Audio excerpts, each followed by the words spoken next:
ఇవాళ భారతదేశంలో మనం ఇవాళ తెలంగాణ వరి ధాన్యం ఉత్పత్తిలో నెంబర్ 1 అధ్యక్ష.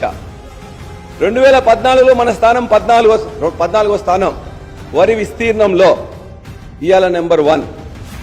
అంతేకాకుండా ప్రొడక్టివిటీ ఉత్పాదకత అని చెప్తాం అధ్యక్ష. ఎకరానికి దరిదాపుగా ఇవాళ 25 నుండి 26 క్వింటాలు పండుతుంది. ఒకప్పుడు 17-18 క్వింటాలు పండేది.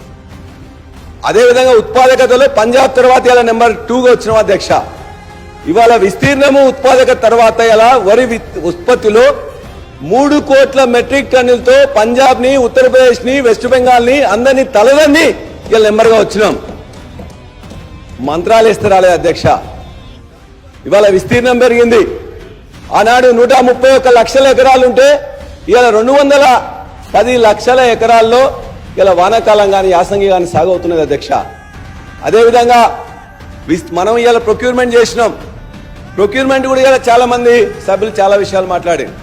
2014లో 24 లక్షల మెట్రిక్ టన్నులుంటే గత సంవత్సరం దరిదాపుగా 141 లక్షల మెట్రిక్ టన్నులు తీసుకున్నాం.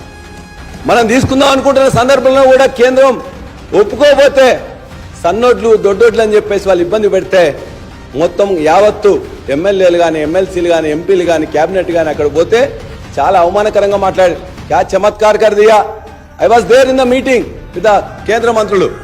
చెప్పి సన్నోట్లని, దొడ్డోట్లని, ముతకోట్లని రకరకాల మాట్లాడి మీరే ఉన్నట్లయితే ఇవి దొడ్డోట్లు ఒకవేళ ఎండాకాలంలో వచ్చిన వాటి అన్నిటి కూడా నూకలవుతున్నాయని చెప్తే ఆ నూకలు బుక్కండి అని చెప్పి కేంద్ర మంత్రి చెప్తే ఆనాడు నిరసించి ఆనాడు 20-30 లక్షలకే కొట్లాడేది అధ్యక్ష.